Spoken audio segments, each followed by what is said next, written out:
Welcome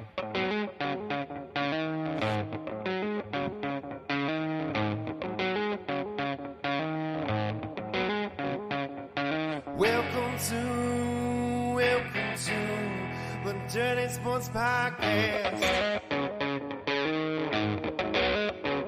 I said welcome to the Dirty Sports Podcast with Andy Ruther and Joe Prano. Welcome to the Dirty Sports Podcast. Welcome to the Dirty Sports Podcast. I'm your host, Andy Ruther, coming to you live from Cincinnati, Ohio, with my co-host from Las Vegas, Nevada, Joey No Chill Prano. Hello, Andy. We just did this, it feels like. I know. I tried to get you to push it one more day, but I was like, we'll watch a basketball game first. But I was also like, I'm not doing shit today, so we could also just bang it out. Yeah. Well, I was like, let's Hope just we have some calls, though. We got a few calls. So 310-359-8365. That is our hotline, by the way. I just wanted to, do it again, get us kind of on the schedule, the normal schedule. Also, my girl went to daycare today, so freedom! What kind of dad are you? Your kid's like 2 months old. Send the kid to daycare? 3.5 months. What's the kid do at daycare? Just sits in a crib? I don't know. We have a camera we can watch. I mean did your kid like crawl around yet? Oh. No. Yeah, but I don't get shit done. You don't get shit done, dude. Like that. Like I was naive. I thought I could handle it. I'm not getting anything done. Nothing.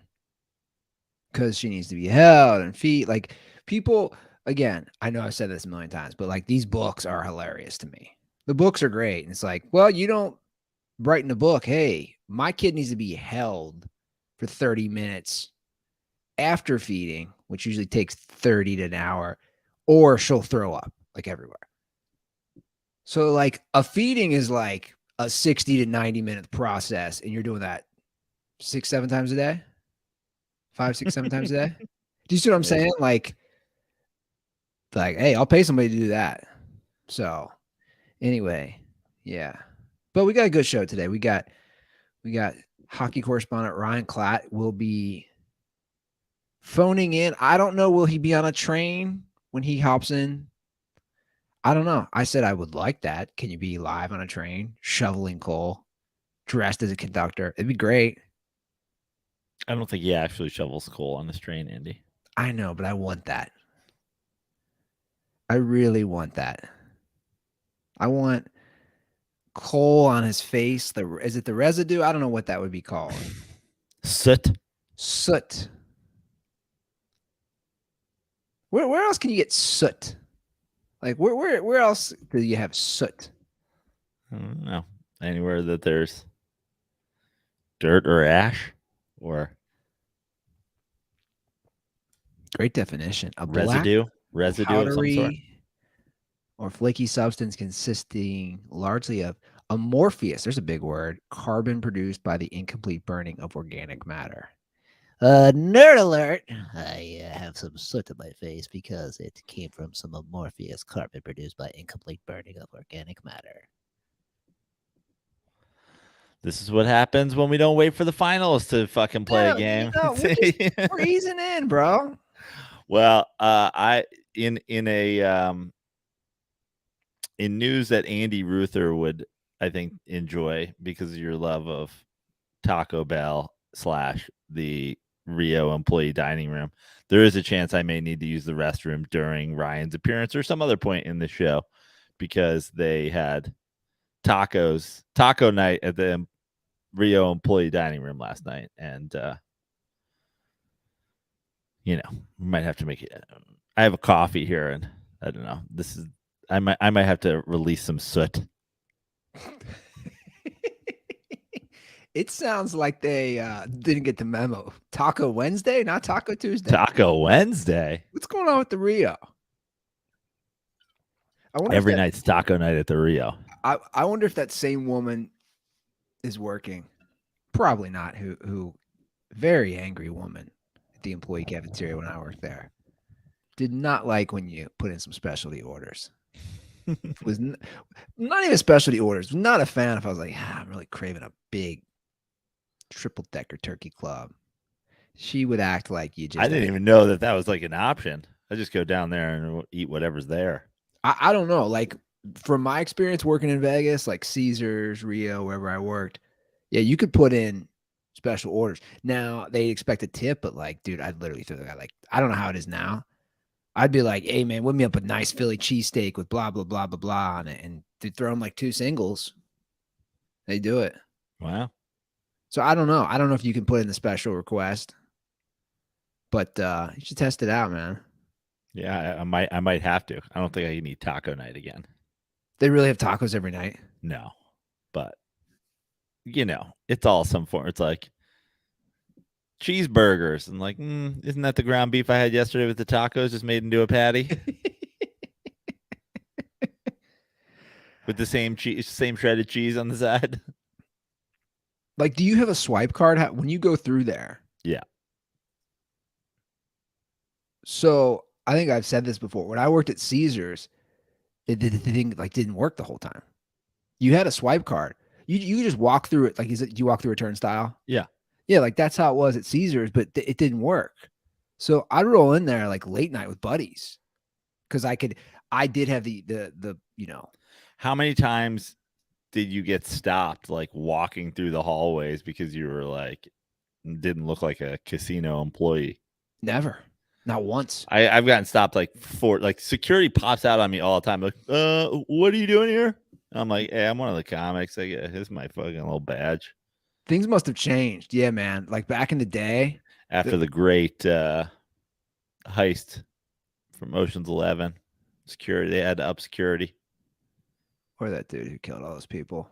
Yeah, music one festival. or the other. But or 9/11 or COVID or whatever. Yeah, there's been a lot of things since I was there. But like, dude, I could straight up walk. I walk anywhere. They're just walking with buddies. You'd be hungry, you'd be drinking all night at 4 or 5 a.m. Okay, let's hit up the buffet at Caesars. All right, Ruther has the badge. It was weird. Like Ruther has the badge to get us in the building. And then from there, it was just like, free for all. That's the way to do it. That's funny though that they're pretty strict now. I mean, good for them. Who could you be though? Yeah. They're like, are you Penn? You Penn Gillette? Kind of look like him. How the show's going, by the way? Pretty great.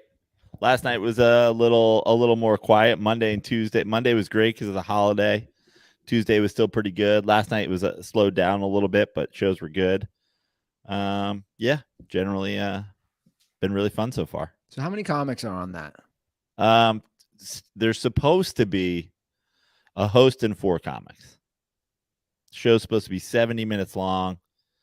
Host just does a couple minutes and everybody does like 15 to 20, like 17 minutes or something like that. So it's supposed to be 4. Last night on the first show, we had 5 because there's a comic who works here he does comedy at one of the Cirque du Soleil shows. And Tuesday is his off night. So he comes over here and does stand up on his off night at another club because you know how comics are. If somebody's not looking at them and giving them their attention the whole time, they will die. You know me. I'm the opposite. I don't miss that. I like that whole part of it. I mean, it's a fucking grind, dude. Stand-up comedy is a grind. Like, I just feel like it's not talked about enough, like the whole grind of it. But I'm glad you're out there. It's a good little getaway. Like, does the lady come at all, or do you just flying solo? This is my 4th trip to Vegas to work the cellar. My lady came. Actually, it was our 3rd date was my first trip to the cellar. We had gone on 2 dates, and then our second date was the Sunday before I left for my first Vegas cellar trip. And then I got, same as today. Like I got to the middle of the week and I was like, God damn it, it's a long week in Vegas. So that week I was like, hey, these rooms are pretty big, and like the security at the Rio is like a joke. Like the rooms are shit. Like like I was like, if you wanted to drive down and bring your dogs with you, like I don't think anybody's stopping you. Like we could just probably walk the dogs right into the room. They could live here. They could fucking piss on the floor, probably make it better. And she was like, well, are you like seriously inviting me to Vegas? And I was like, yeah. And she was like, well, I'm not bringing my dogs in. I was like, get them a dog sitter. And then she like flew down. So our third date was like a weekend in Vegas. And then she came the second time that I was here. And now the last 2 times she has not come because she's working. Well, that's some Ruther stuff. Third date. Yeah. I would have done first date. Back the crazy Andy Ruther back in the day. Yeah, Joe, I just met you on the boardwalk. Cool, let's go to Vegas. You remember one of my ideas was always to take a Tinder date. This is like when Tinder first started popping, like 2013, 2014, to meet someone and then go to Vegas and get married. Like that was always one of my crazy ideas. That would have been an epic live tweeting of a Tinder first date. I mean, this is before this is before like that would have been fire for Tinder fashions. Oh yeah, this is before all those shows. I don't want to say I was like a trailblazer, but this was before 90 Day Fiance, all that bullshit. I was like, dude, it'd be crazy to just now in my head. I would always like, okay, I can annul this if this girl's crazy and she must. Well, the first time we were here, we were staying at the Rio. You know the Rio now. It's fallen on hard times, but I have hopes that the energy that the Comedy Cellar brings, plus the pending renovations, will bring it back to life. But we were here, we're just like walking around, like making fun of like all the shit they have, like up on that like Rio row where you're shopping in shops that you might see in Rio, just like fucking t-shirts and like weird jewelry and stuff like that. And then we walked by there's a whole Kiss area. Like the band. Yeah. It's like a whole Kiss. There's Kiss mini golf, a Kiss arcade, a Kiss museum, and then a Kiss rock and roll chapel. And it was on our third date. I was like, should we get Kiss married? She's like, do you like Kiss? I was like, I couldn't. There's almost no band I could stand less than Kiss. She's like, yeah, they're awful. I was like, so should we dress up? Do you want to dress up as a cat and I'll dress up as a Starman and we'll just get Kiss married? And you know what? That could eventually be what happens. A Kiss wedding. Yeah. I'm all for it, man. I wonder if they get paid for that. Like, we're going to decorate because, they were like one of the first to do that. Like Gene Simmons with the Kiss lunch boxes and all those things. I mean, at this point, Kiss is more of a branding like corporation than it is like a band. 100%. For the last like 30 years. Oh yeah. They transitioned pretty quickly into just, hey, we sell merch. I think I told you the woman up the street, my oldest brother had a Kiss poster. This is like, dude, I don't even know if I was born. The woman up the street told my mom that stood for Knights in Satan's Service. It's great. It's what's crazy is like, and I know it sets people up, but it's like it's kind of the same shit that like this has happened throughout my whole lifetime. I mean, it was video games, it was rock music. I mean, when rap started first, I mean, did you remember like 2 Live Crew coming out and shit like that, like people's responses? But now, like today, obviously is June 1st. A lot of sports teams tweeting their pride logos and whatever. And the stuff underneath, they'll be like, can you Satanists stop putting your pedophilic fucking grooming? And I'm like, what the fuck are you guys? This has been going on for how long? Like, how long ago was it you went to Pride Night at Dodger Stadium and got a rainbow hat, and now it's Satanism? I wonder on some of that stuff. Oh, well, for sure, a lot of it's real. I wonder how much of it's bots too, though. Yeah. Yeah, no, it's crazy. It's fucking crazy times. Gene Simmons trademarked the money bags from cartoons. What? I don't even know what that means, but that's wild. Wild if true. Yeah. Well, I don't want to keep Ryan That's like waiting. LeBron trademarking Taco Tuesday. Yeah. Did you see the LeBron Taco Bell commercials? Is that a great meeting of your worlds, Andy? I haven't seen it. Yeah. He talks about like wanting to trademark Taco Tuesday. And now he's got like a Taco Bell collab Taco Tuesday commercial. I'll have to check it out. I'll have to see what's going on. I haven't eaten Taco I was having a conversation with I think it was a dirtball the other day.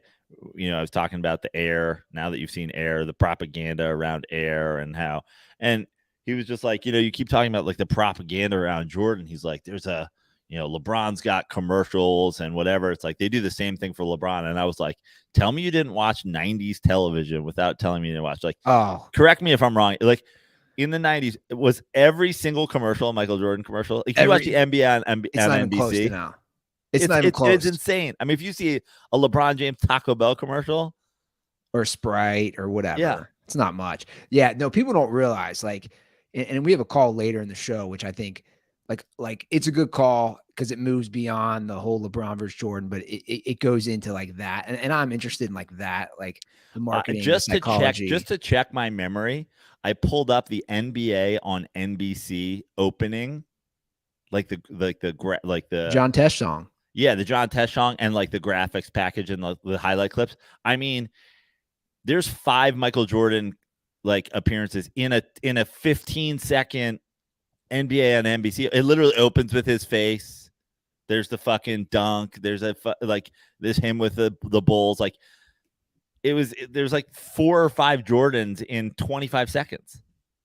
And for the record, like they were smart. Like of course they were smart, but I'm just saying, comparing any athlete today, any athlete in any sport.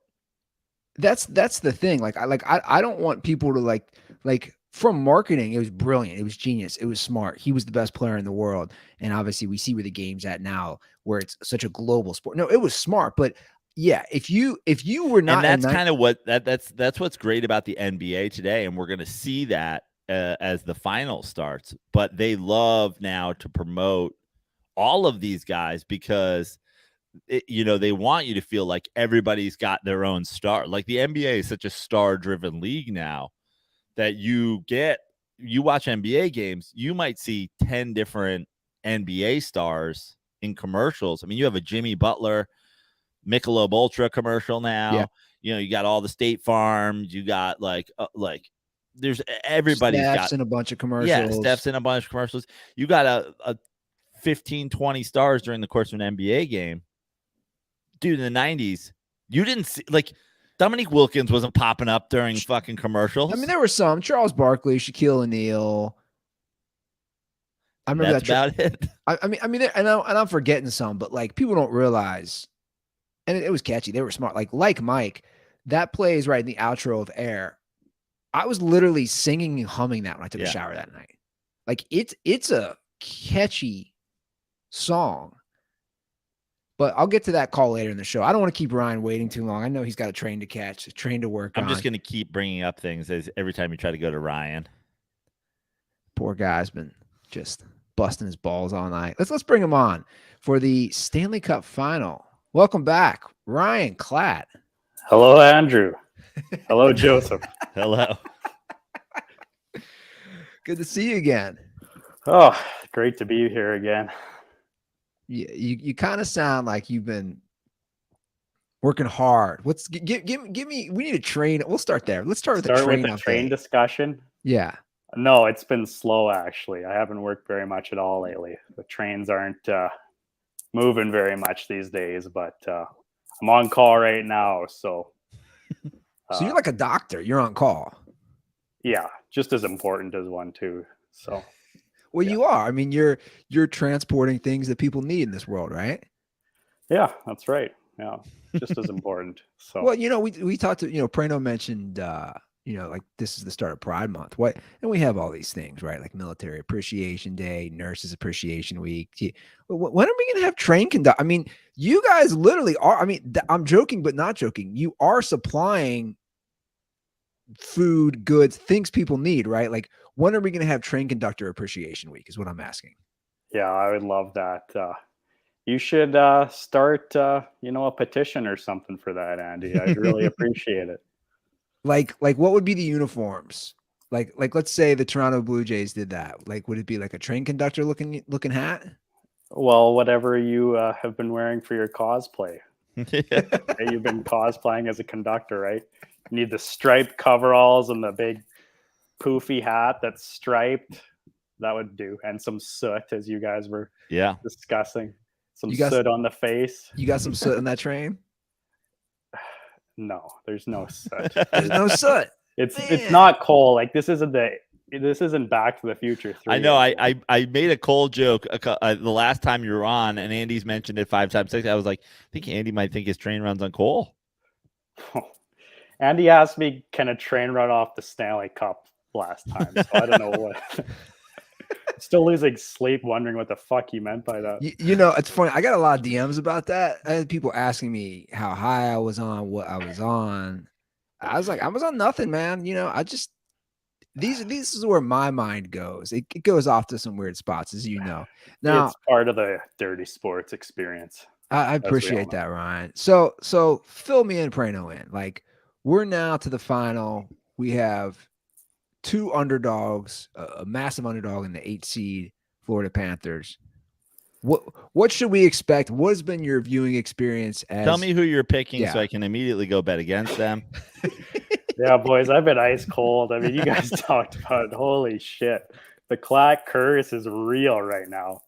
So, spoiler alert, I am picking the Panthers. So, congrats to the Golden Knights on winning your first Stanley Cup. So, yeah, but we got 2 teams that have never won a Stanley Cup before.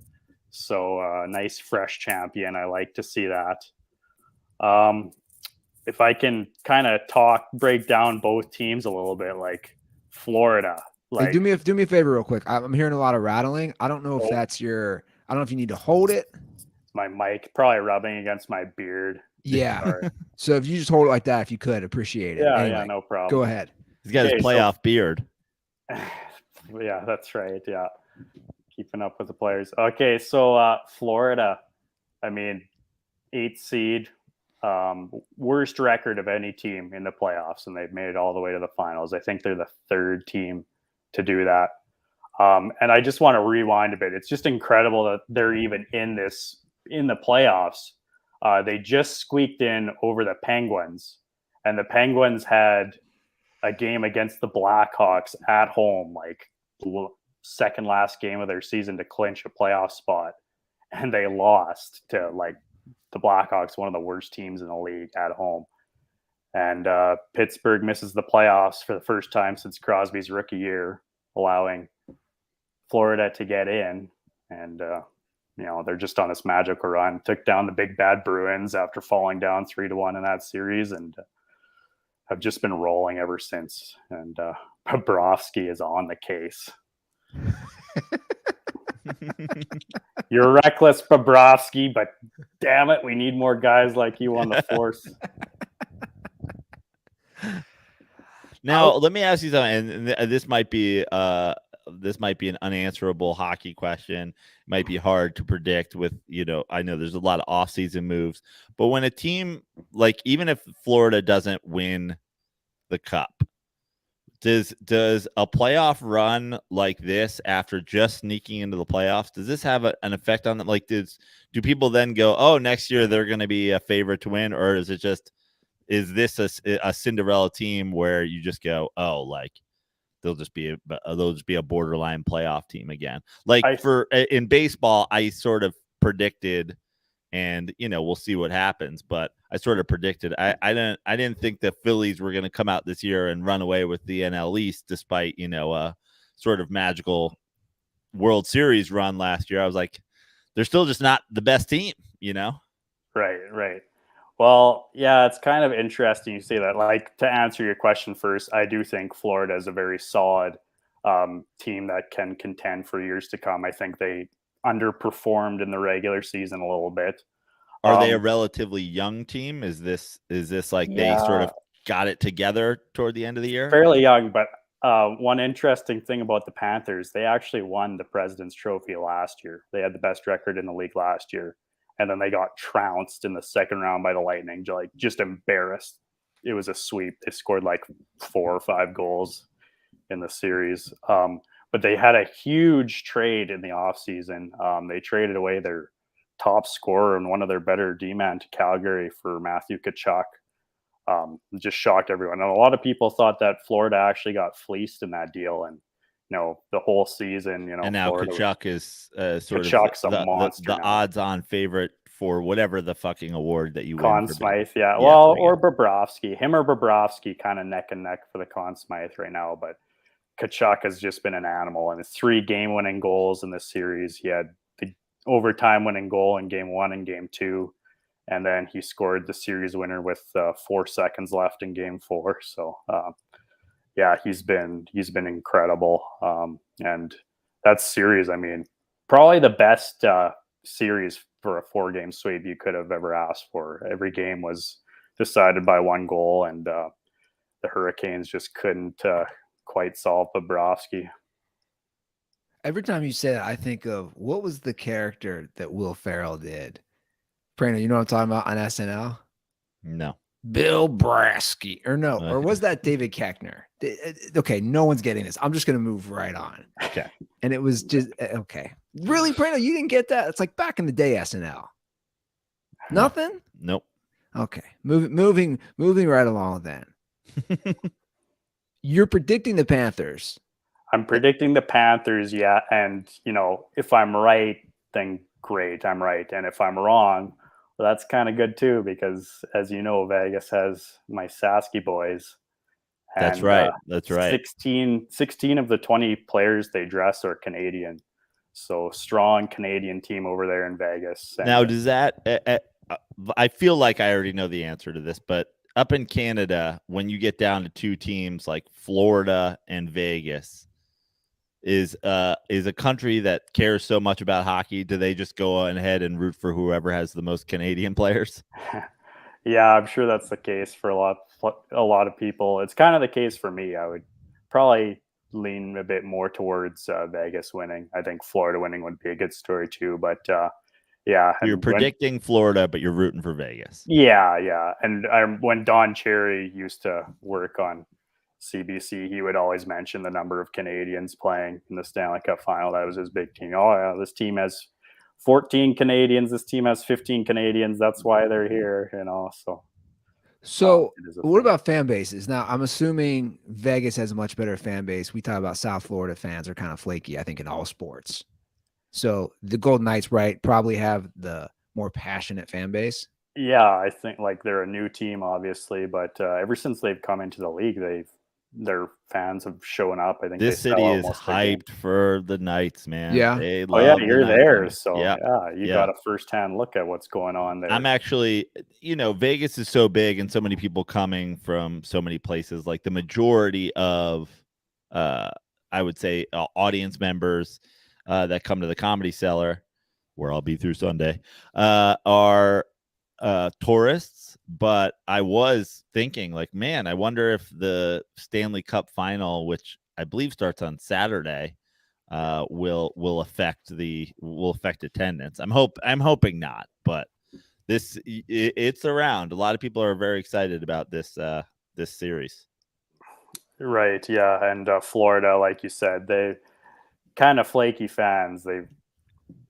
When the team is bad, which the Panthers have been a historically pretty bad team, there's nobody in the stands. It's pretty good now that they're on this run, and you see them tossing the rats out onto the ice like they were doing in 1996 when they made it to the finals. So that's pretty cool. So what's that mean? What's the rat? Oh man, I wish I would have looked into that a bit more. There was some kind of tradition started when they made it to the finals in 1996. It was like their third year in the league, and a thing that they were doing was throwing these plastic rats onto the ice. I think it might have been a response to a comment that a reporter made. Oh, here it about a is. player Here it being is. like, I got it. he's a rat or something. So Oh, you got it? yeah, the Panthers rat craze is a nod to the 95-96 season, which you just said. When forward Scott Malanaby, Malanaby, yeah, killed a live one with his stick in the locker room of the team's former arena Hell before yeah. going out and scoring 2 goals. That prompted goalie, not even going to say his name because I can't. John Van Beesbrook, John Van Beesbrook. Yeah. former Ranger. Yeah, Okay, come good. on. Van Beesbrook. There was a time when the Rangers had Richter and Van Beesbrook both on the same squad. He joked after the game that he scored a rat trick. Oh, there you go. And there it all started. Yeah. Well, the Vegas favorites, Joe's in Vegas. Obviously, Vegas sets these odds. Is the Golden Knights, right? Like they're the favorites, right? I think they are. Like they had the best record in the West. So this they're the isn't a favorites. surprise at all that they've made it this far. No, not really. A lot of people picked the Avalanche or the Oilers, including myself.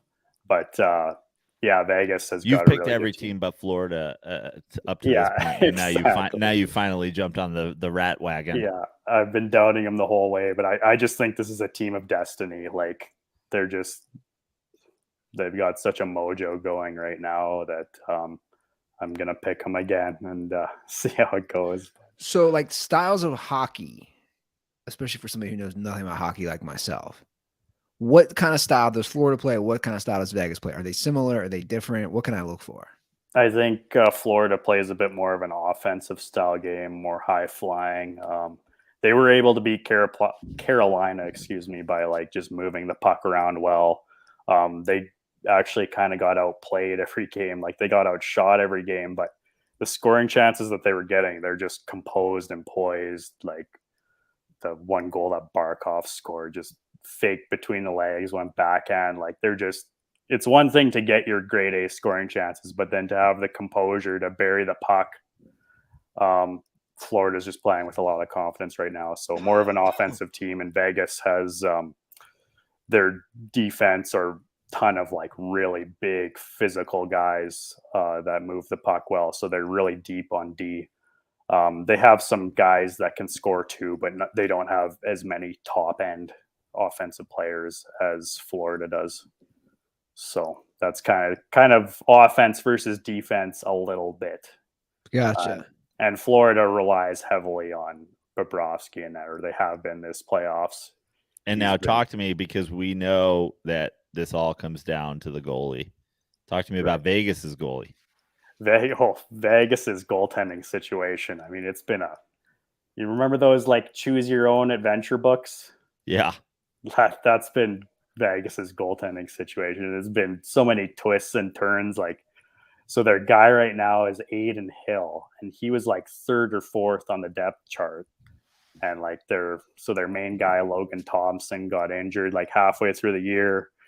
And then they had Laurent Brossoit, a French guy, and this Aiden Hill. And then they also acquired Jonathan Quick, Kings legend, at the deadline. So that's who they went with. And Laurent Brossoit was their starter for the start of the playoffs, and he got them through the first round and a half, and then he got injured. So then they went to Aiden Hill, and Aiden Hill's been spectacular for them since he's come in. So it's been wild. Like, it's showing like the importance of goaltending, but it also is like, well, I don't know how the hell Aiden Hill also sounds like a turn of the millennium CW show. Tonight on Aiden Hill. Following Dawson's Creek. Yeah. No, but see, I'm fascinated by the goalie thing. It is crazy. Like somebody can just get so hot. Like, I mean, we've talked about it with the comparison with baseball, with a pitcher getting hot, but this is every night, right? So it's different. It's not a starting pitcher. It's just, it's almost like it's your own unique thing in sports, because you're talking about a guy who was 3rd in the depth chart. You're not going to have, it'd be like, I'm trying to think, it'd be like Gabe Vincent suddenly going off for 25 every single night. for the Heat. Mhm. Like, it's just, I don't know. It's just such a unique thing for that sport.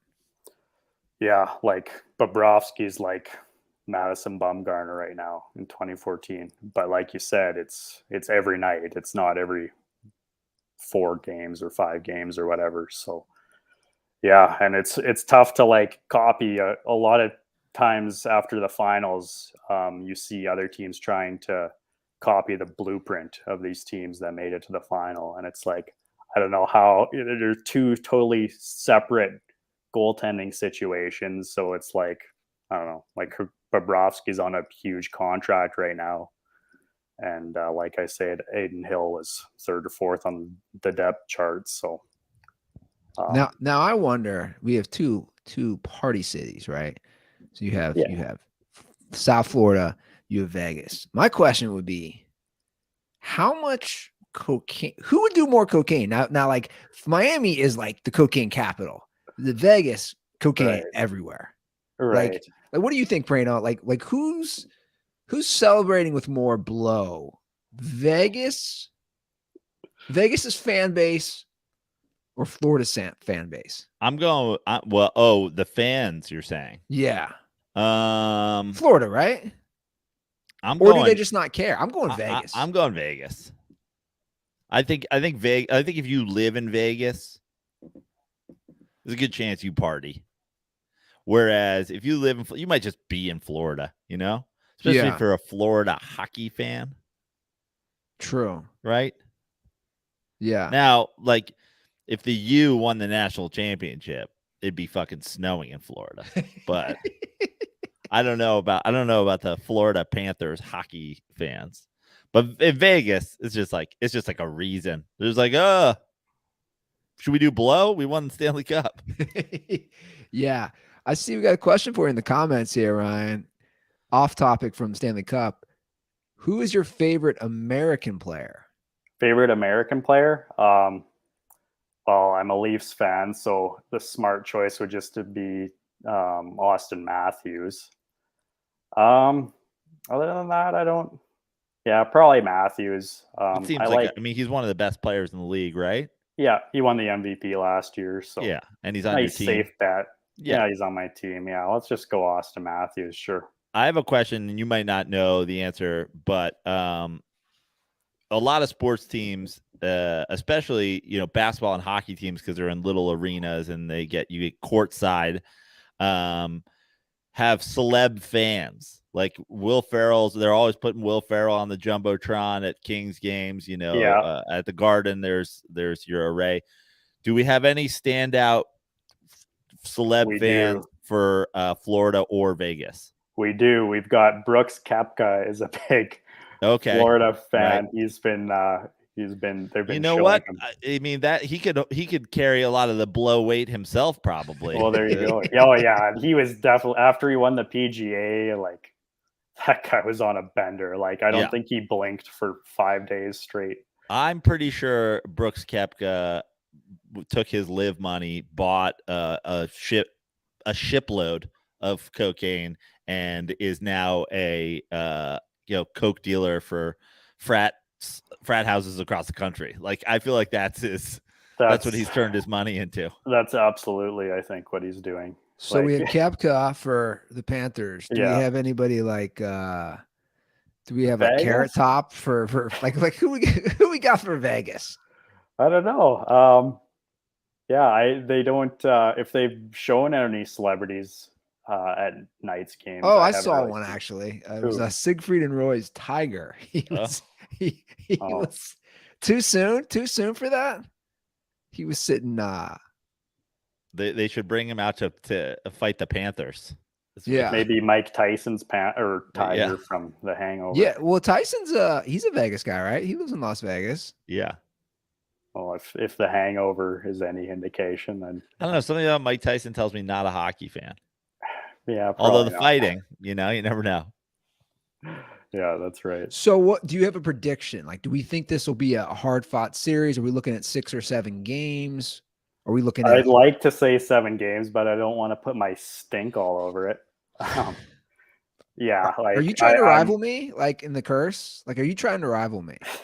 I'd have to pick wrong for like 7 more years to come even close to the truth of truth. Yeah, Ruther, you've been doing this for a while. Okay, Yeah. fair enough. Fair enough.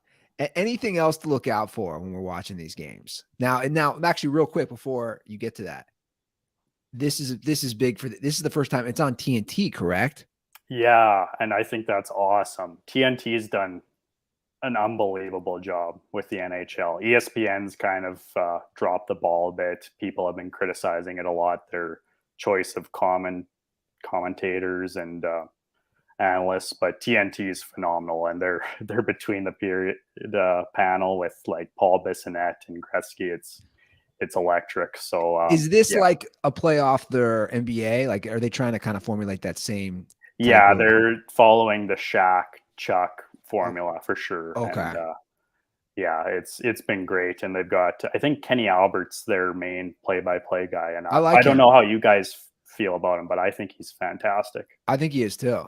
Yeah, like he called the Jose Bautista bomb against the Rangers, so I have a bit of a soft spot for him. Well, he's one of the few guys I believe that does hockey, football, and baseball. Yeah, and baseball. Like a lot of those guys, like because hockey's a tricky, it's tough. Yeah, you're talking fast. Like it's plays like it's a quick sport. It's not like baseball where you can just talk about your brunch half the time and brunch. Andy, and Ryan, I pulled this up. I have a list of celeb fans for both teams, short lists. Okay. And this is settled it for me. I'm fully Team Vegas at this point.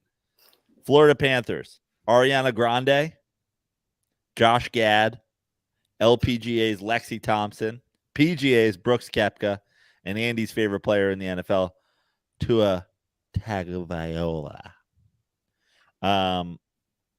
Golden Knights, Bryce Harper, Lil Jon, Wayne Newton, Gordon Ramsay, poker star Daniel Negreanu.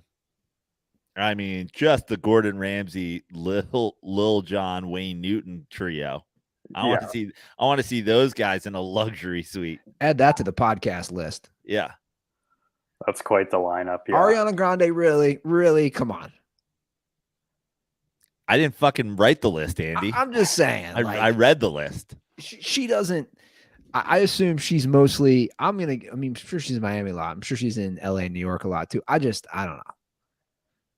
Okay, well, whatever. Well, we'll be tuning in, Ryan, and I hope you get back on that train, man. I'm a little concerned. Like, you're not getting on the train enough. You got to get on the train. Man. I might get called today. We'll see. I'm on call until 3, so might happen here. So, like, when you get called, how quickly do you, from the call to I'm on the train, give me a time frame? I have to leave my house like about an hour and 20 minutes after I got called, and then from there, you have your prep time. You have like 15 minutes of prep time, and then it's showtime.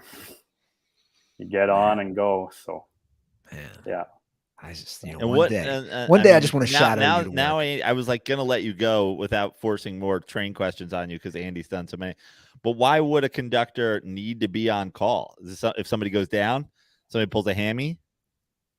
Oh, no. It's just like there's trains just flying around everywhere, and just I'm on a list of guys, and then when it comes to be my turn, I get called. So got it. That's how it is. And I'm on an 8-hour window every day. So from 7 a.m. to 3 p.m. That's my call window this week. So, okay. So, yeah.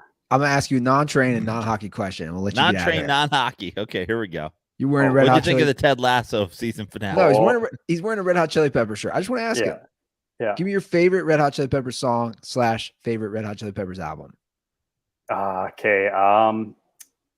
Wet Sand is probably my favorite song, which is a deep cut from Stadium Arcadium. Yeah. Favorite album, I might have to go Stadium Arcadium too. I know you guys would probably go older than that, but Stadium Arcadium holds a pretty special place in my heart. I love like Blood Sugar and Californication. Californication, by the way, have huge nostalgia for me too. But Californication, probably in my opinion, maybe the best top to bottom. Stadium Arcadium, a lot of great songs. so many songs though. The double double album. album. Yeah, they really loaded it up. If Stadium Arcadium, if they had taken their best 12 tracks, might be up there as their all-time best. Sure, but I don't know what you leave behind. I think that's Sure. Yeah. pretty solid. And listen, top I'm 12. not against more. I always think some people leave leave shit on the cutting room floor for the sake of having a thick, dense, hit laden album. But I wasn't against it. I'm just saying top to bottom. If you did that, yeah, you could be like, wow, that's a great 12. Yeah, that's a good argument. Glad you guys are Chili Peppers guys. They get a lot of hate online, and like Yes. I get it. They sing about California a lot. Anthony Kiedis has really goofy, weird lyrics, but it's kind of what makes them endearing to me. I don't know. I mean, and the other thing about Chili Peppers that people who don't like them, I think, use against them, which they shouldn't, is like they are their own sound. Yeah, they're not derivative of whatever. Like Anthony Kiedis is fucking, scatting or whatever the fuck he does, like he's his own thing. Yeah, for sure. Yeah, like part of what other people hate on them, that's what I love about them, kind of like. I was always a Chili Peppers fan. When I was a kid, I think I was in 6th or 7th grade when Under the Bridge took over the fucking airwaves, and that was a game changer. But the one thing, the thing that made me a super fan is I went to Ireland to see U2 play at a castle outside of Dublin, and it was a whole festival of a day. Right. 100 bands played, but the final 3 were Coldplay, Red Hot Chili Peppers, U2. U2 played within 72 hours of Bono's dad dying at a castle outside Dublin. And when I say they had a hard time following the Red Hot Chili Peppers, I mean they had a hard time following the Red Hot Chili Peppers. They fucking blew the roof off of an outdoor castle. Are you talking about Slane Castle? Were you there? Yep. Yes, I was. No way. 2003 yeah. Slane Castle. That's a legendary performance. I was that's the one that they the Chili Peppers have put out, right? They have that out. Yeah. I was actually there in 2001 when they opened for U2. So I think I think if I'm not mistaken, and I'm sure that this is out there in Chili Peppers lore, I believe their performance in opening for U2 was so magical that they were then invited to headline the castle, which was it was a very difficult thing to like be asked to headline. Like U2, that was the first time U2 headlining the castle. It was 2001. I mean, that's 30 years into U2's career before they got asked to do it. So the idea of a band from California being asked to do it is kind of wild, but it was, I believe, because their opening for U2 was so incredible that they were like, fuck it, let's have them back. And that's the album and I think they put out a DVD back in the day and shit like that. Yeah, it's on YouTube. I've seen it about 1,200 times. So. Wow. Well, we know what Ryan's listening to when he's conducting on a train. Yeah. Yeah. Got a little Chili Peppers. Well, Ryan, thanks for joining us. We know you got the busy on call life. You guys can follow Ryan at rclat. That's with 2 T's 18 on Twitter. And yeah, man, when hockey ends, we'll just have to do weekly train conductor updates, maybe just like, or maybe you and I one-on-one. I swear. Crack open the Dent report again. And we'll just do a whole thing on and bring Maddie on too. Just you, Ryan, and 3 different Goldbergs talking about trains. Yeah. Well, thanks, Ryan. Always a pleasure. And we'll be in touch with these finals coming up. All right. Thanks for having me on again. And we'll see you next time. See you, Ryan. Take care, man. See ya. Such a pleasant individual, Mr. Ryan Klatt. Yeah, it's great. I love getting a little, 20 minutes of Canadian voice in my week. It's the best. Such a positive, upbeat group of people, I swear. I don't know why Canadians seem so much more pleasant than us Americans. I mean, they do. They don't live in constant fear of tearing an Achilles violence? and tearing an Achilles and then going into bankruptcy.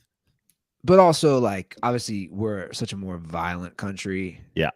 Like with murders and shootings. I don't know. I just like, I don't know. It seems like a very lovely place, lovely people. I'll say it. Like, I haven't really met any mean Canadians. I'm sure they're out there. Yeah, there are. There's some. Don't know who you're talking about, but Me either. I'll trust you on that one. Yeah, man. That's good. See, look, you were worried, Joe. You were worried about this whole content situation for the show. Just follow my lead, man. I knew. Andy's like, what are you worried about? I'll talk for 40 minutes about trains. We'll be fine. Ryan comes on, does his thing, but I do have to discuss that Miller Lite gift. I posted it on social, and I can post it now. They sent a nice little gift bag. Now I feel like you kind of got the short end of the stick for some reason. I got the better version. You got the better version. Mine. I just got the T-shirt and the hat in a cardboard box. You got a fancy beer you'd want to have a beer with box. You got a 6-pack in there. I just got the T-shirt and the hat. It looks like you got multiple hats. I did. I got 2 shirts and 2 hats. Wow. I got 1 shirt, 1 hat in a cardboard box. Miller Lite. I don't know if you know who's doing the heavy lifting here when it comes to drinking these Miller Lites. I know sometimes they have a California. It's weird what they can and can't send in California, but dang, Miller Lite. If you wanted to make it up to me, those satin jackets, the satin varsity jackets, I still have my eye on those. I will. I'll talk to them, see what we can do. But I said it last episode. It's Miller Lite season. It's in the summer. It's that perfect time to crack open a nice cold Miller Lite. It doesn't matter what you're doing, whether you're playing around the golf, hanging with some of your buddies, grilling out. I've got dirt ball golf on the calendar for this Saturday.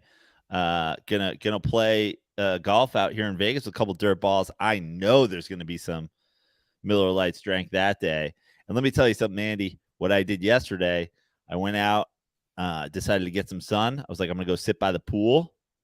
I put on that old Miller Lite hat they sent us, the one that's like clearly waterproof. Yeah. Put that on. Went down to the pool here in Vegas. My buddy gifted me a Navy RJ Barrett jersey recently, and I was like, oh, this pairs nicely with this Navy Miller Lite hat. I stopped at one of the bars on the way through the casino yesterday. Got 2 Miller Lites. Took them out to the pool with me. Yesterday was a Miller Lite day by the pool in Vegas. Perfect. I remember that was the big option when I actually all those years. Miller Lite's been representing in Rio. Well, with the Miller Lite in your hand, summer doesn't just taste great. It tastes like Miller time. To get Miller Lite delivered right to your door, don't even leave your house, guys. Get it right to your door. Visit MillerLite.com/dirty sports, where you can find it pretty much anywhere that sells beer. Celebrate responsibly. Miller Brewing Company, Milwaukee, Wisconsin. 96 calories and 3.2 carbs per 12 ounces. So the game tonight is at 5:30 your time. Correct. So you'll have to go to work at some point. Yeah. But we start the show a little after 7. So yeah, I will be probably watching the 4th quarter from the green room. Well, that's good. You can actually catch it. Yeah. Quick. And obviously it'll be I'll be in my room as the game starts. I'll probably just hang out up here, watch the game in my room, pre-show shower at halftime, head down right around, mid 3rd quarter, watch the 4th in the green room. Now you said last episode you think the Heat lose in 5 games. I do. Yeah. I think it's the Nuggets in 5. The I know that the modern day sports fan is the if you don't win, nothing fucking matters. You're horseshit if you take second place, that kind of thing. But to me, I think this has been a pretty magical run for the Heat, and I think a 7-game series obviously winning the title would be insane. I think a 7-game series or even a 6-game series, I'm not going to lie, like a hard fought 6-game series would be something to be proud of and be like, listen, we're a team that can compete for a title year in and year out, especially if we don't have the injuries we have. I mean, you lose Hero, you lose Oladipo. Sounds like Hero could be coming back, but I can't imagine a guy who had a broken hand comes back and has his shooting form like Sure. right out of the gate. But listen, I watched an old Pat Riley interview from a couple of years ago yesterday. Like I'm an unabashed Pat Riley stan at this point. Like I just think he has built something so incredible down there. And what's weird is he did this. Probably the signature moment for him as the Heat president was facilitating the Bron, D-Wade, Bosh trio that, went to 4 straight finals, 1-2.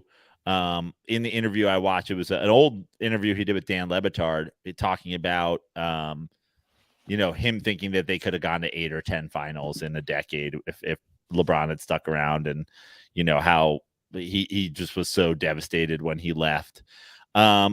That what's crazy is that obviously Jimmy Butler has become a star in his time in Miami, but it really feels like that's all they've done, is like they got a guy who wasn't quote unquote a star. He's become one, and they've built around him, and they're absolutely, I mean, they've been certainly a contender since making the finals in 2020. They're a 1 seed another season. They're back in the finals this year. But it's surprising to me that Riley hasn't made a splashy move to get somebody else there to kind of pair with them. And I think if you go deep in this finals, that could be the kind of thing. I mean, it seems crazy to say puts them on the map as far as like big free agents might want to go, or guys that might want to come there, especially since it's Miami and it's Pat Riley and they've been doing this for a while. But it feels like, to me, this Nuggets team is just way more talented. I think Jokic is the best player on the floor by leaps and bounds. I said last episode I thought Jokic would be like a minus 150 MVP odds. I checked it yesterday here at the casino. He is minus 340. So if Vegas means anything to you, you have to bet $340 to win 100 on Jokic being the MVP. Dude, in a play in Super Bowls where the quarterback wins it every fucking time, Pat Mahomes was like minus 150 or minus 140, something like that. Like minus 340. They're just basically saying the Nuggets are winning this championship and Jokic is winning the MVP. And I think that is true. I just think that they're more talented. They're deeper. I think that they have the best player on the floor. Obviously, I think Spoelstra is the better coach, and there is a Cinderella feel to this Heat team, but I think it's Nuggets in 5. If honestly, I don't really have a rooting interest in this series, so if it went 6 games or if it went 7 games, that would be the preference to me. I'd love to see a 7-game series, but I'm leaning toward Nuggets in 5, Jokic MVP, which turns out will not get you that much value, even if you parlay those together. I saw something which isn't surprising. You talked about Pat Riley, because you don't think about the last like 15 plus years. They've been to 7 NBA finals since 2006. Yeah. 7. Yeah. I mean, that's the thing. It's not just now they did 4 with the LeBron trio. Dude, they did 3. They did one before 4 with them, before. and then these 2 in the last couple of years. So it's like I'd argue the Miami Heat are like low key, not even low key. They are the most underappreciated franchise of the 3 big sports. 7. I mean, say what you want about the Warriors, and the Warriors have been great, and they've had an amazing historic run. Like, guys, they haven't been to 7. Yeah. The Heat have been to 7 finals.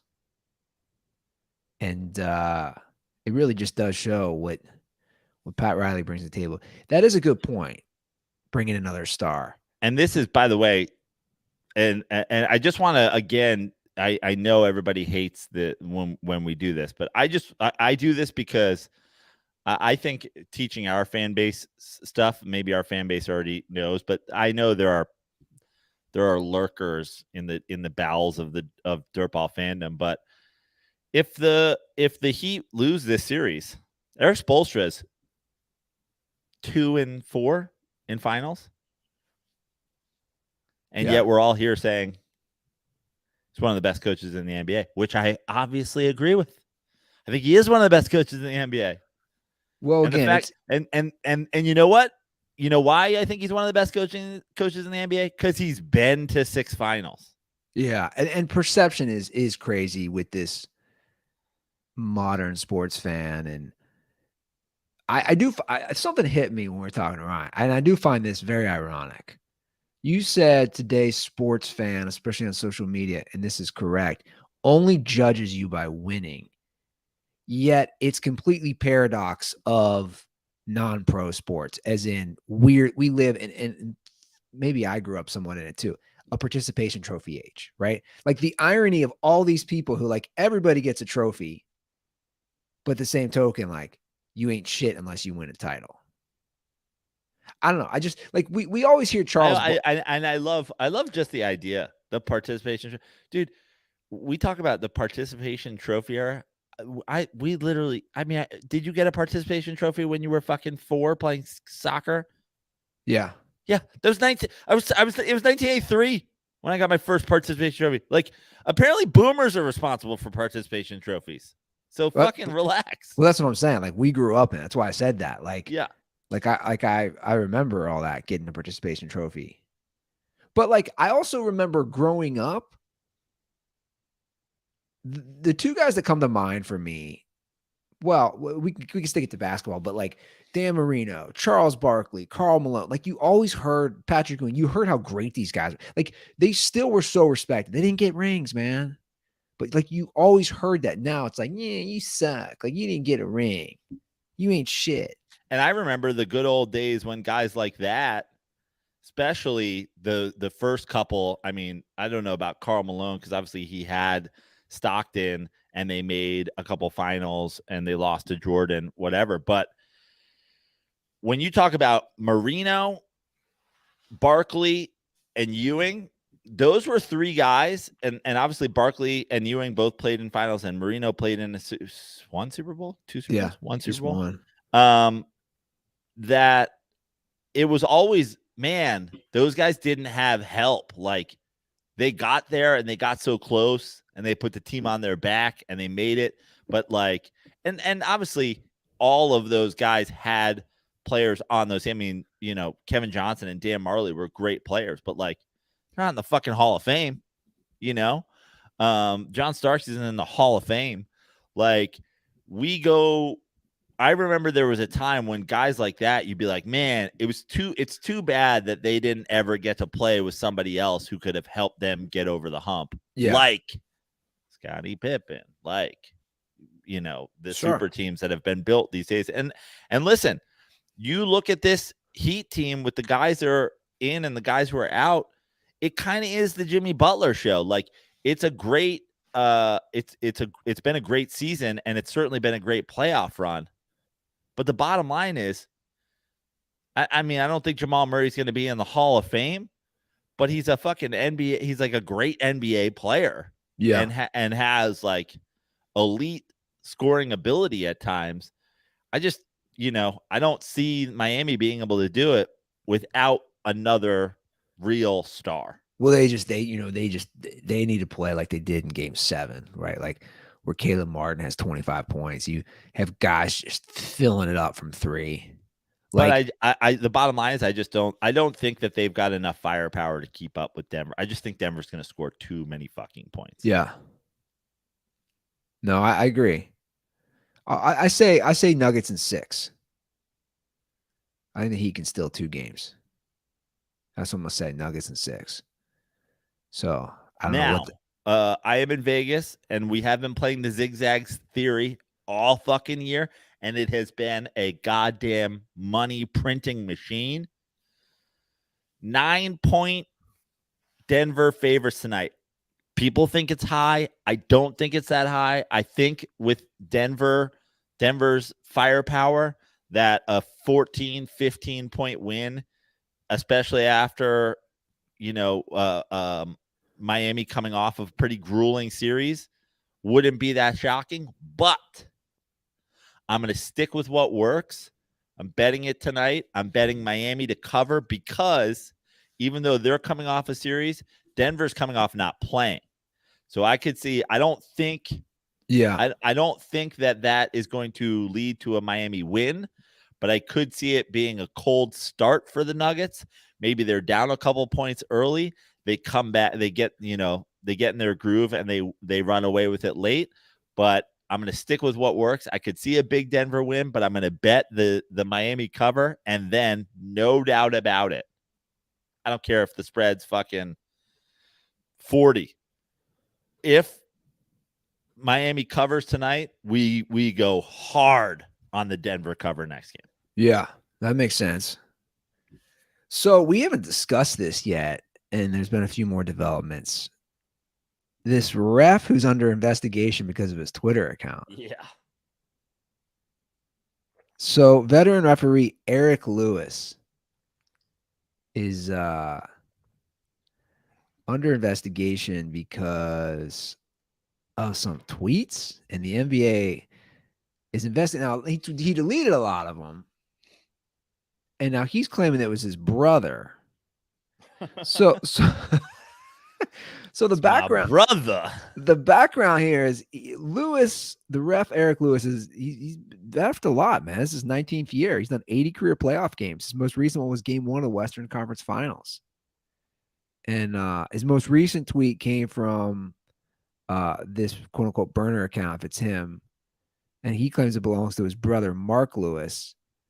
In his final tweet, dude, I love this. The final tweet said, "This is in caps, Mark Lewis, the older brother." He tweeted it. Yeah, and then it all came down. "I'm sorry I put E in this situation, but this ain't Watergate." You're right. The account will be coming down. Twitter should not be this vindictive. The tweet reads, "Sorry to inconvenience you."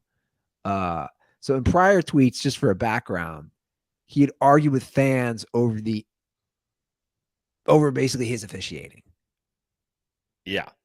And listen, even if it was him, I mean, first of all, shout out to his brother if this is real. Shout out to his brother for defending his bro. Shout out to his brother for starting a fucking burner account to defend his bro. Love it. And shout out to his brother for fucking owning it. If it's real, but he also wasn't doing the like when KD had his burner, he was like fucking going hard at people. This guy, he wasn't like overly defending him. It's just like, and the NBA said this and that, And for the record, he didn't do anything illegal. I just want people to know that. But I guess refs can't do this. Right. They can't defend themselves on Twitter. So he didn't do anything. He's not gambling. Can you imagine if they could defend themselves on Twitter though? Can you imagine Angel Hernandez's Twitter? Oh, that'd be amazing. It would just be people being like, "Hey, fuck you, bro. How are you even reading this, you blind fuck?"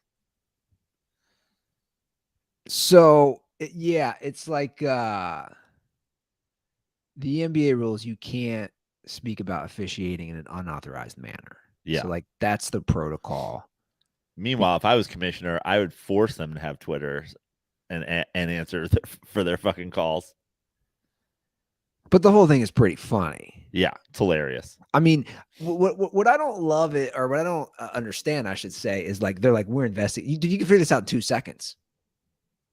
You can figure this out in 2 seconds. I mean, the account, which was under the name Blair Cutliff. I always like to know why they choose that. Like, why'd you choose Blair Cutliff? So I don't know. He's not doing the finals now. He's done finals before or in the past. Not gonna work here anymore. So he's not doing it now. I mean, he's worked over 1,200 games. What if this is a smokescreen for a ref who's been gambling? Hot take. Yeah. So other NBA news. Well, I mean, listen. Well, I'm gonna let it go. Well, okay, moving on. Get other NBA news. I don't even want to start my NBA ref conspiracy thing right now. I'm gonna save that. I'm gonna save that for if Sam Tripoli ever invites me on one of his 40 conspiracy podcasts. Okay. I'm intrigued, but I was just gonna say, Monty Williams is now gonna be the head coach of the Pistons. And this is big news because it's a record-breaking deal. He's getting $78.5 million, which is the most money ever for 6 years. And remember, we discussed the whole thing, like him being fired and being like, man, this seems kind of too soon. And the new owner trying to put his imprint on the team. And, well, he's getting paid. I like Monty Williams. I've always liked Monty Williams. I've liked Monty Williams since he was a player. I believe a Knicks draft pick, a Notre Dame player. I've always liked Monty Williams, and I'm saying that because I'm going to say this. He doesn't get to the end of 6 years. It's Detroit. But congratulations. You're rich. Yeah. But like Detroit, I mean, they have a lot of young guys. They have a lot of, draft capital. Like they should turn around pretty quickly. But like my fear is I don't know that they will. And then they're going to feel like, oh, well, we signed this guy and we give him all this money. It's that classic thing that we talk about. I mean, listen, not that I would ever turn down more money, but it's like you signed that big a deal, you better deliver. And it's fucking tough to deliver in Detroit. Okay. So here's a Detroit question for you. The Lions and the Pistons both have young teams with a lot of potential, a lot of draft picks. Very similar situation. In the net, and now he signed a 6-year deal. Who goes farther in the next 6 years in the playoffs? Now, obviously, two completely different sports. Football, you only got to win one game. But it's also not easy, man. Winning playoff games in the NFL is tough. Who goes farther in the next 6 years? The Pistons or the Lions?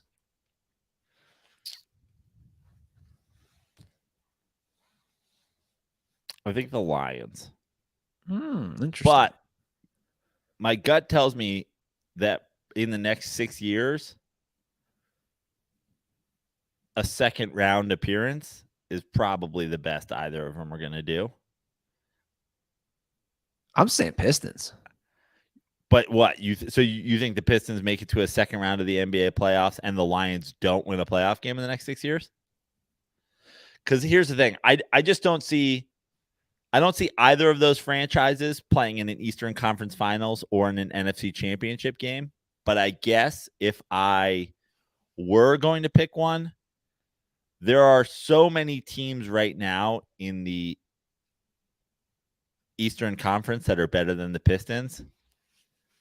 And even though Detroit is cursed and could very easily lose a playoff game to a team that on paper is worse than them, there's far less NFC teams right now that are better on paper than the Lions. Okay, even if you were like, hey, there's 6, whatever. Similar question. It basically is very similar because it would depend on how the coaches do. Who lasts longer in Detroit? Monty Williams? Monty Williams. Okay. Monty Williams. Or Dan Campbell. I'm talking starting now. I'm saying Monty Williams. It's already Monty Williams. I think here's the thing about Dan Campbell, and I know people are Come on, man. I know people are fucking slurping the Campbell. They're riding the Campbell train. Drinking I that actually- Campbell's Kool-Aid, that Campbell soup, man. I actually think now that the Lions have like around the NFL, not just Lions fans, but the talking heads, I think people have high hopes for the Lions. And I predict that in the next couple years, 1 to 2 years, the Lions are disappointing in terms of going as far as people think they could. I mean, I've heard people penciling the Lions into the NFC Championship game this year. When they don't meet those expectations, I think Dan Campbell gets fired because I think they are a talented team. Monty Williams, though, they're not going to even if Detroit was bad, they're not firing Monty Williams for 4 years. Yeah. That's true. Well, I was playing the scenario game. We have a few scenario calls today, Ooh. which I like. Give us a ring, 310-359-8365. I will start with a Joe Prano only specific scenario. Interesting. 30 Sports. I gotta ask a question for Joe Prano about what would be worse for his sports fandom. Ooh. The first situation is, in honor of Melo retiring, you have a whole decade with Carmelo Anthony. So pretty much the same thing that happened for 5 years or whatever he was on the Knicks, you have for a whole decade as a Knicks fan. Or another situation where the New York Giants have Kirk Cousins on a long-term deal, and he's your franchise quarterback for the next decade. And he's on a pretty similar deal to what he's on right now, being overpaid as hell, except now the Giants got him for 10 years. And another one I thought about, I don't know if this one's as good because I don't know how realistic this would be, but what if the New York Mets had Derek Jeter for an entire decade and the team sucked, but everybody that's a New York Mets fan is just jacking him off? Now, the reason why I don't think that's realistic is because he wouldn't be as loved if the team wasn't winning. So, but I think that would be very, very hard as a Joe Prano fan. So, yeah. Condoms are for the Boston Celtics. Fuck. Okay. So let me tackle the Derek Jeter thing first. First of all, in some scenario where the Derek Jeter was on the Mets, like it would have been fine. Like it would have been great. He's just one guy on a team of fucking whatever. Now, as a Mets fan and as passionate as I am as a Mets fan, and when players don't fucking deliver the way I will turn on them and root for their demise. Listen, I don't think Derek Jeter is Derek Jeter if he's not on the Yankees, if he's not on, a stacked squad. So it would be pretty frustrating to watch Jeter on a team that's bad every year. But if you take out from what he said that they're bad, and you just go, would you rather have Carmelo on the Knicks, Kirk Cousins on the Giants, or Derek Jeter on the Mets? I'll take Derek Jeter on the Mets all day because it's just one guy. Like the Mets have guys who are fucking, shitty and they're just one guy, and it's like it is what it fucking is. Every baseball team does. And Derek Jeter wasn't a shitty player. Derek Jeter, as overrated as he is, might not be as overrated as those two fucking other guys because he was just one fucking guy on a baseball team. The other question is so fucking hard because I actually think that you have you essentially have a zero chance of winning a championship if either of those guys are your main guy. Now, Kirk Cousins as your quarterback, like even on a basketball team, and we talked about this with Melo and Olympic Melo or whatever, like it's not realistic to say you bring in somebody else and Melo fucking shares the ball and succeeds with them and whatever. But I guess there's some hope. There's some hope of there's this guy, this one, I don't know who it is, or some style of play or some style of coach, and you get him to whatever. Kirk Cousins as your quarterback, he's getting every fucking snap. It's not like Kirk Cousins on your team and you put him at wideout. Like Kirk Cousins as your quarterback, I think gives you a 0% chance of winning a Super Bowl, in my opinion. I don't see it in him. I just think he is like he's fucking captain check down. He's fucking captain gaudy stats in games where he's fucking, up big or down big. I just think he's the last few years statistically entirely carried by having great receivers. I just think he gives you a 0% chance of winning a Super Bowl. Whereas I think Carmelo Anthony, again, one guy on a team of 5. Is there a roster that could be built around Carmelo Anthony where he wins a title? Yes, there is. Is there a roster? Sure. If you had the fucking greatest team in NFL history and Kirk Cousins was your quarterback, you could win the Super Bowl. But I think in a non-super team situation, that's the last one I would pick. I'd fucking kill myself if Kirk Cousins was my quarterback. I almost think, listen, I wasn't happy, and I said it about the money that they're giving Daniel Jones. But also, I think that there's at least Daniel Jones, like, I feel like he's got a nobody fucking believes in me. Like, I'm going to put my body on the line and whatever. Meanwhile, Kirk's Mr. fucking Jesus freak. You like that fucking weirdo. I know I wasn't asked. I probably lean towards Cousins, man. As the one you would take? Wow. I just think Melo. I just think you can. There's some sort of lineup where Melo doesn't ruin it. I don't know what that is. I guess I'm taking this just a stacked because the difference is Melo is playing both sides of the ball. Cousins isn't. Just a stacked all-time defense for the Giants.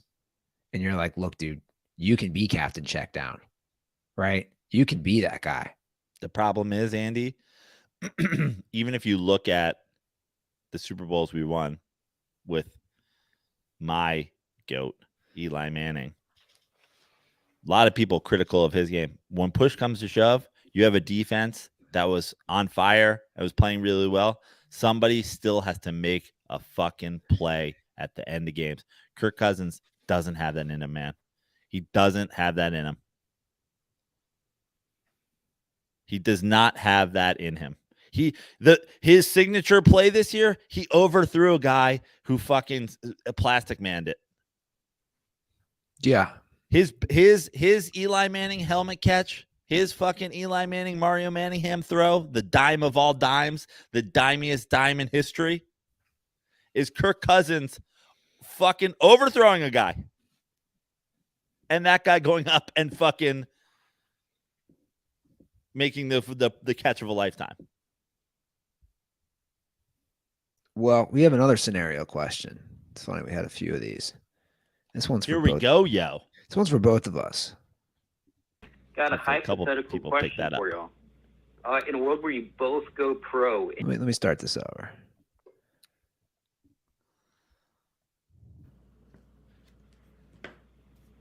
Hey, Joe and Andy, Shane from Atlanta here. Got a hypothetical question for y'all. In a world where you both go pro in any sport straight out of college, what major player controversies could you picture yourselves getting into? So, for instance, Andy famously used to shit in washing machines or something like that. So I could picture him pulling Gilbert Arenas where he's pooping in Andre Blatch's shoes. And then for Joe, he's always telling people to kill themselves. So he'd definitely be pulling a Richie Incognito on a Jonathan Martin for not believing that Eli Manning is the best quarterback in the NFL. Maybe Joe even asked hockey correspondent Ryan to bring his train around to help Martin out a little bit, you know? Maybe Ryan lays on the horn for a very long time. Yeah, what do you guys think? Thanks. Stay. I think there's a listen, I'm straight out of college, so I think there's a couple of variables here.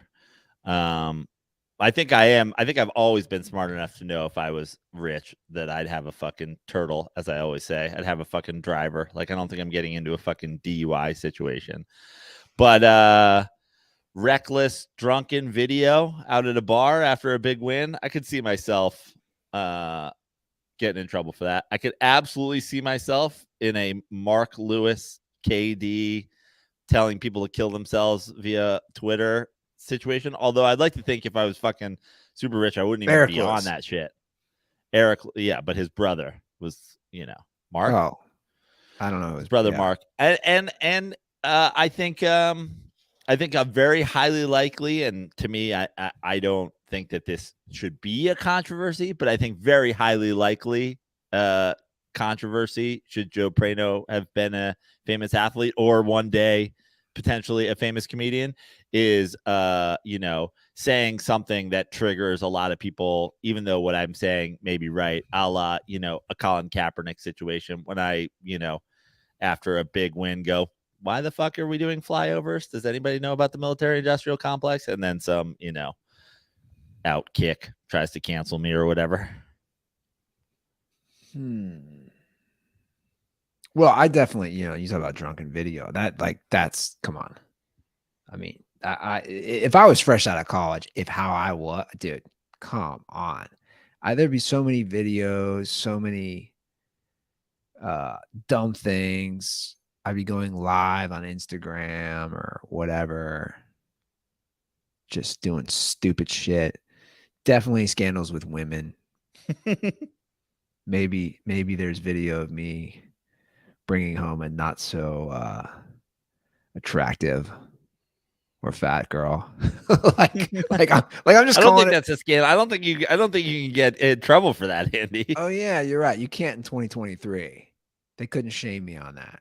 Yeah. Yeah, no. I mean, God, the thought of being a famous athlete at like 23 is just 22. Is that like that's why I like when people are like, these fucking idiots. I'm like, dude, can you imagine having that fame and money at a young like put yourself in that position? Yeah. Okay, so the final question. I love you were worried about basically being fucking what's his name? The Madison Bumgarner, afraid of being canceled for your slump buster. I didn't say I was gonna marry her. That would be a great way to get out of your potential controversy. Like, what are you guys talking about? I'm marrying her. Marrying her at the kiss court, the kiss at the Rio. Okay, so the final call I want to play today. And like people, I'm just gonna preface this. Like people, I know there are contingent people like, dude, we're sick of this discussion. But like this is a different angle. That's why I want to discuss LeBron. Jordan. Also, I'm gonna repeat something before you even play this fucking call. Dude, the NBA finals haven't started. Hockey hasn't started. We're all in fucking baseball season. Also, it's our show. Get fucked. If you don't like it, fuck off. Well, look, but fuck off. Fuck off. I'm just saying. I'm kind of sick of hearing people. You know what? I know people are kind of sick of conversations. You know what conversation I'm sick of? People having a conversation with me like I give a fuck what they think. Well, look, there is a literal infinite number of podcasts. There is a podcast that has gone live on iTunes for the first time since we started this episode. Every day there's more podcasts. You don't like our topics? Fuck off. Well, and I just think, it's like there's a lot of ways that Andy's really on about trains these days. Not sure how I feel about the Dirty Sports podcast constantly talking about trains. Well, have you thought about getting fucked? Well, I'm taking a different approach. I'm not. My approach is I think we talk about it We just had Ryan. We've had Ryan Klatt on for fucking 4 weeks in a row to talk hockey because we're not hockey guys. So we're like, hey, let's make it fucking get hockey. I remember people being on the show being like, you guys don't talk UFC. And I was like, yeah, there's UFC podcasts, bro. Fuck off. Well, this call, I think this is a good call, and because I'll be curious what you say, because I know I have my opinion. And again, this is, further discussion on the whole GOAT topic with NBA. Dirty sports. I was sitting and kind of thinking to myself about the whole LeBron versus Jordan debate, and I kind of wanted to pick your guys' brain and ask the question: how much of the LeBron versus Jordan debate is going to disappear as the generation who believes that LeBron is not as good as Jordan sort of gets older, and we have a new generation coming through that's going to kind of take over social media and, lead the talking points and lead the arguments in that aspect. I'm sort of wondering how much longer we're going to have to see Jordan over LeBron being the primary debate. And I'm wondering at some point if the Curry versus LeBron or some player maybe that hasn't come up yet versus LeBron. I'm wondering how much longer the debate is going to last, because in my experience, for the most part, it really does seem to be the dumb old heads who believe that somehow that Bulls team would beat the 73-win Warriors team or the Kevin Durant Warriors team. It seems like the old heads are really leading that argument. I'm just kind of wondering how much that argument's going to dwindle when the quote-unquote old heads sort of get shoved aside in the social media scene. So that's my question. Food for thought. Hope you guys have a great day. Stay dirty. I think we're going to disagree on this one. Let me ask you something before we even get started on the question. Do you think there are human beings alive who are sports fans and honest sports fans that think like the 85 Bears would win the NFL championship this year? I do. But like, honest to God, like people, or is that? Do you think that's just old head idiots too? Like no one. Let me ask you a question.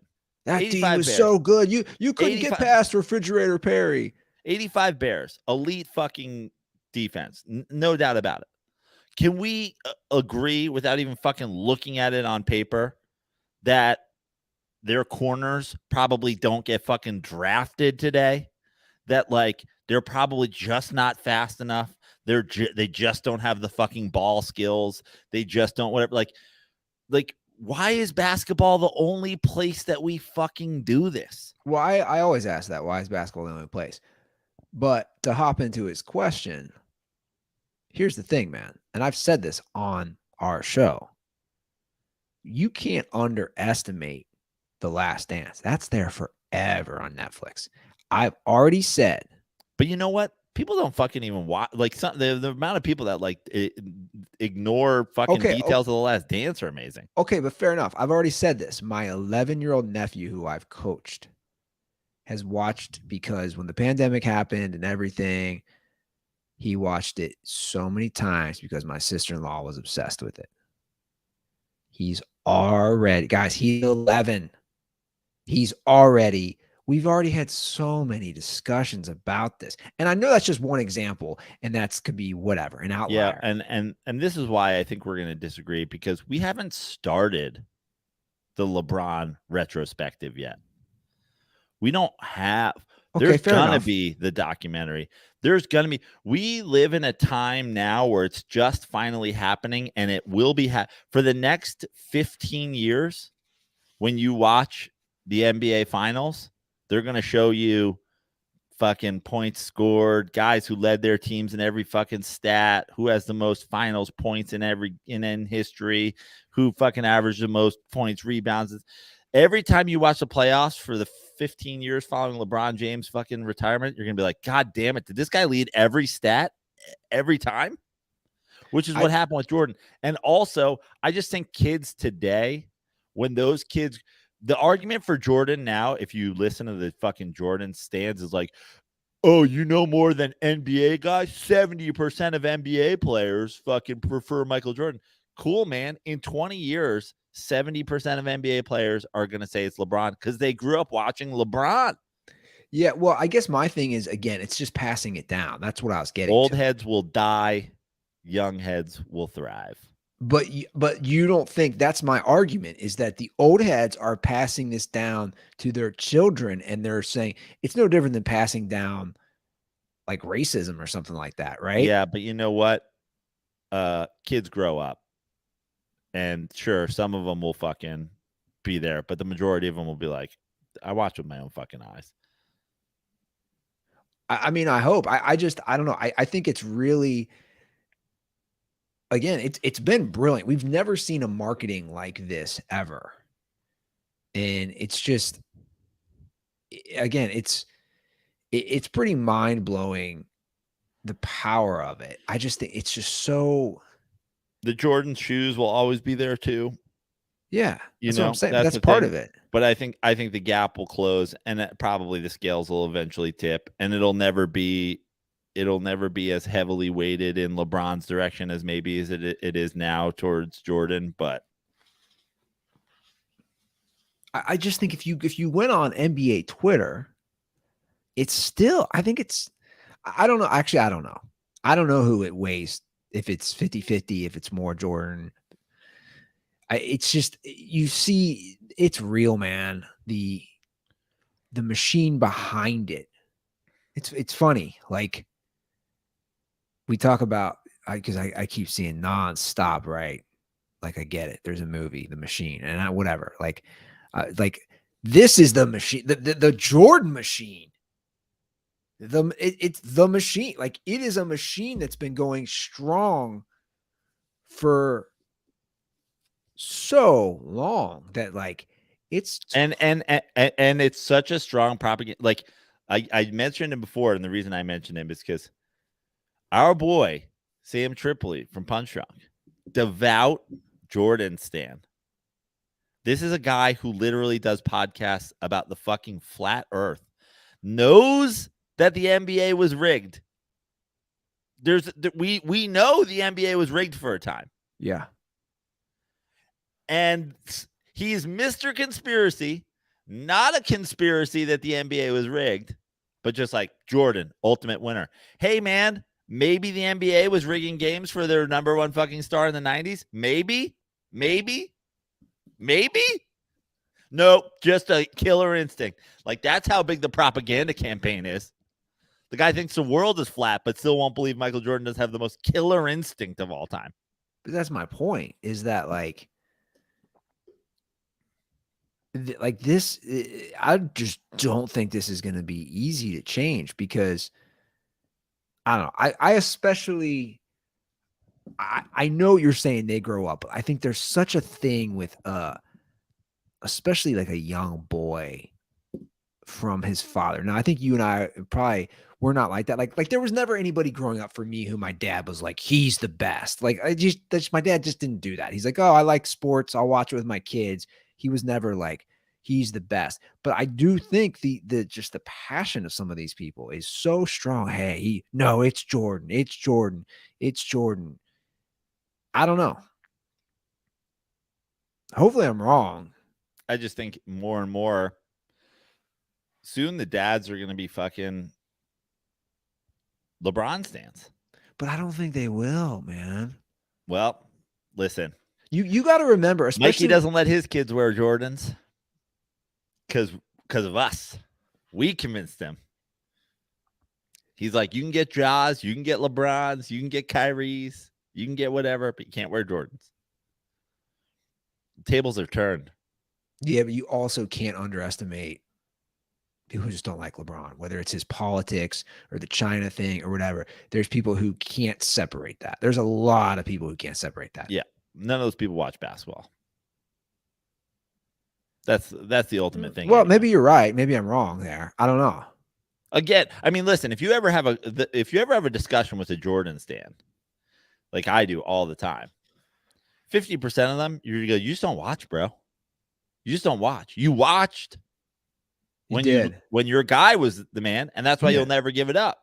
But you don't watch. If you watch, dude, if you're an NBA fan who knows basketball for real knows basketball, and you've been watching as long as I have, if you're Tug or you're whatever, and you think the 96 Bulls don't get run out of the fucking gym by this Nuggets team, you're stupid. You're fucking dumb. Cool 94 points a game, Bulls. You just lost 130-94. But Rodman would do what?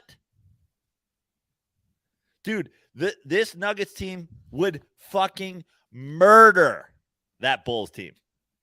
The game's better, man.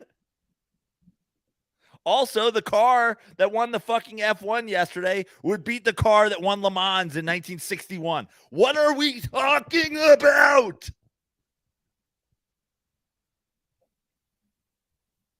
People act like the fucking... And what's amazing is people go, oh, Russell. But like, dude, the game was... Russell was 30 years before Jordan. Jordan is 30 years before today. This Nuggets team would blow them the fuck out. It's better. Now, you can talk about how great somebody was in their era. No one's fucking arguing that. I'm not ever going to argue LeBron James meant more to the NBA than Michael Jordan. I'm not going to argue LeBron James dominated the NBA more than Michael Jordan dominated the NBA in his day. But I will forever argue LeBron James is way better at basketball than Michael Jordan, because he fucking is. The same way Michael Jordan is way better at basketball than Bill Russell. If Michael Jordan got dropped in a gym in the Bill Russell days, he would get shot for being an alien. He would dunk one time, and a fucking redneck would shoot him with a rifle from the upper deck. They'd be like, that dude isn't from planet Earth. He just jumped over a guy. He's clearly got the devil in him, and they would shoot him. Michael Jordan would score 1,000 points against Bill Russell's fucking Celtics. Bill Russell won 11 championships in 13 seasons. Cool. They shot the ball into a peach basket. It was in black and fucking white. No one dominated the league more than Bill Russell and the Celtics, though. And you can't ever argue that Jordan winning 6 titles in 15 years did. You can't argue that. But you can argue that he's an infinitely better basketball player because it's fucking obvious. Nikola Jokic would score 700 points on Rick Smits. Rick Smits would die of exhaustion if he had to guard Jokic. If Kevin Durant showed up in a gym, Dennis Rodman would quit basketball and start a reality show in 1996. What are we talking about? Kevin Durant is a 7-foot-tall shooting guard. Mark Price was making all-star teams.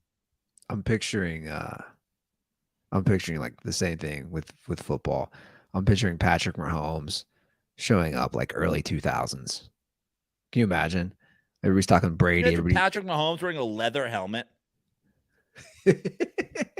and a guy just having to fucking take a nap halfway through his fucking go route because he's tired. He's like, how far do you want me to run? He's like, 70 yards, dude. I'll throw you the ball when you get 70 yards away. Oh, man. Patrick Mahomes would throw for 8 million yards because a guy would just start running and a corner would just stop because he's like, the play's over. This guy's, I mean, they're not throwing the ball this far. And then he'd be open by fucking 30 yards. The Detroit Lions today's Detroit Lions from OTAs without a fucking padded practice would murder the 85 Bears. They'd score 100 points in the game. What the fuck are we talking about, people? Stop it.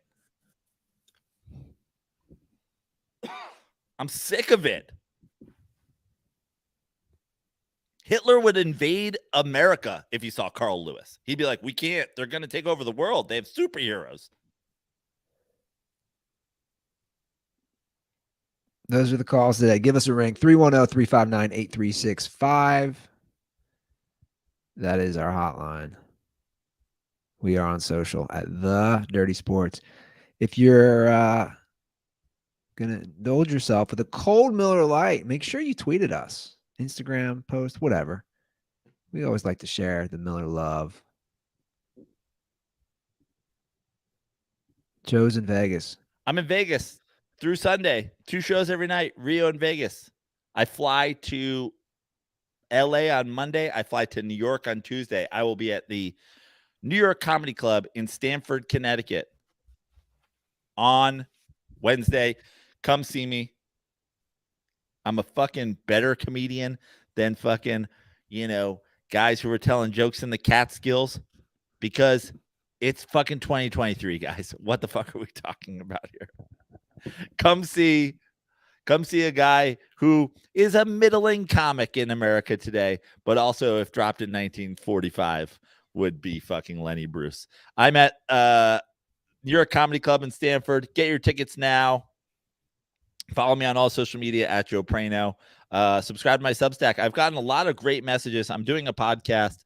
I'll either record it today or probably tomorrow morning.